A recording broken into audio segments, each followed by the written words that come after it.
I'm still optimistic when it comes to GALA. I haven't given up. And at the price of 25 cents during this bull run, that wouldn't shock me. But I get it. Even though nothing I say is financial advice, some people may be thinking, okay, the altcoin space as of right now isn't doing the best. What do you mean? There's going to be no altcoin season, or should I say a fully fledged type of altcoin season like what we saw back in 2021? I get how a lot of people are telling me this, but in my opinion, actually, if I take a look at just cryptocurrencies by itself, like in a vacuum, I feel like actually the factors are very bullish. Now, let me explain why. Can you imagine this, right? As of right now, with a lot of people saying, oh, the space isn't doing the best, we have more cryptocurrency owners currently than ever before in history, at over 600 million, allegedly, according to Crypto.com research. So just let that sink in. Back in the peak of the 2021 bull run, around 300 million crypto owners. Even during, again, at the peak of that, now we pretty much have double.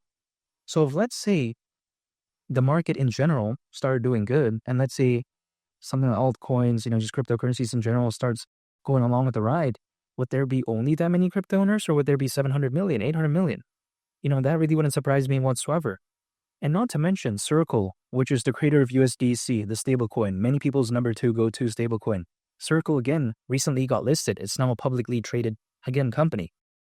So in my opinion, it's kind of really fantastic to see all these factors. But again, even though there's a lot of good factors like the number of institutional investors, the amount of enterprise adoption, the sentiment for the Bitcoin ETF, the Ethereum ETF, again, if the markets in general aren't doing the best, then all of this stuff really wouldn't mean much as like what we see as of right now. But in my opinion, if let's say, again, things do get better, I feel like maybe this could theoretically be a good start to what could possibly and maybe be a fully fledged type of altcoin season, but only time will tell. And now some people like to say, oh man, the altcoin season is over. We'll never see it. Well, even based off history, right?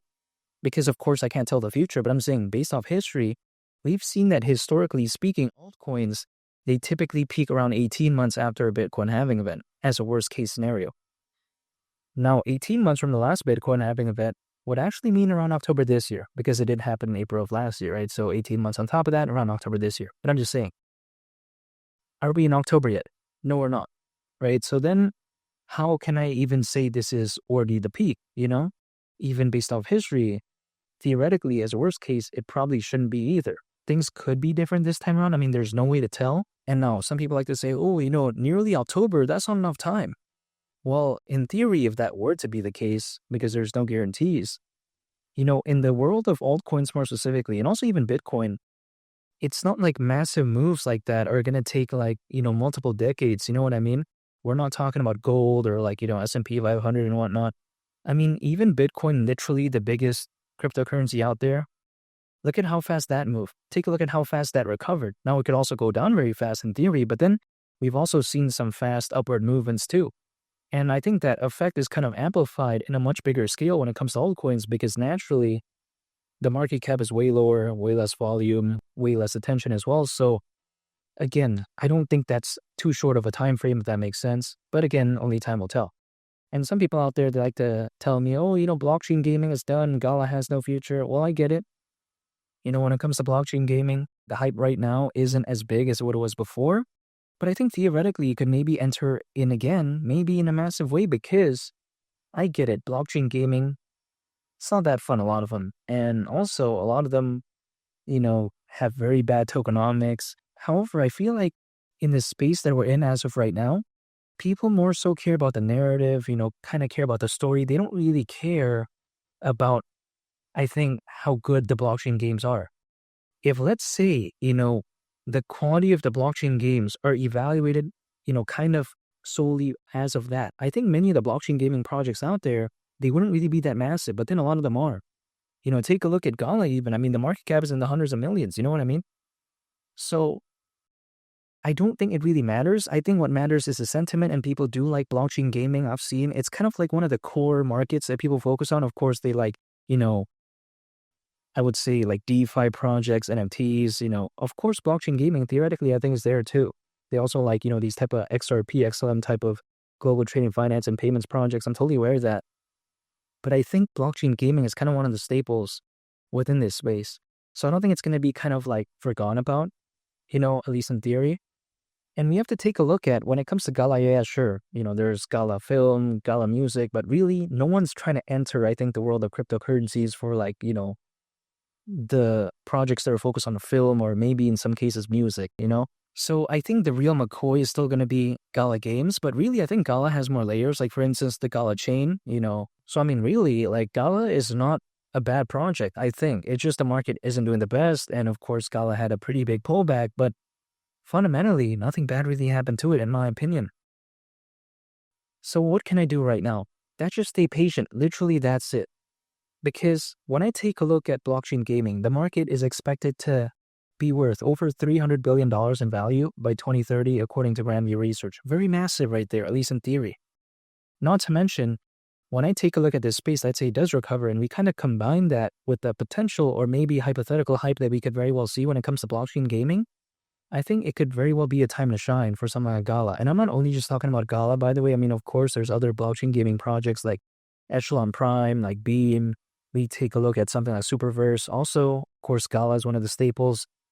So I think that really, I'm not going to give up because keep in mind, I've been talking about GALA for a number of years now, actually. I've been believing this for quite a while. Has it showed moments of, goodness, I would say, moments of, brilliance? Sure has, but it really hasn't, done what I hypothetically think it could maybe do. But again, I think maybe the ride is still not over yet, so I'm still going to stay patient. I didn't make it this long just to leave, you know what I mean? Like some people out there, they tell me, hey, we're going to leave once we break even.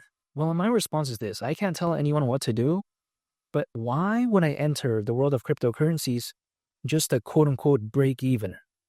What is that about? If that was the case and I was trying to hold for like a couple of years, wouldn't I just get into gold or something like that? You know what I mean?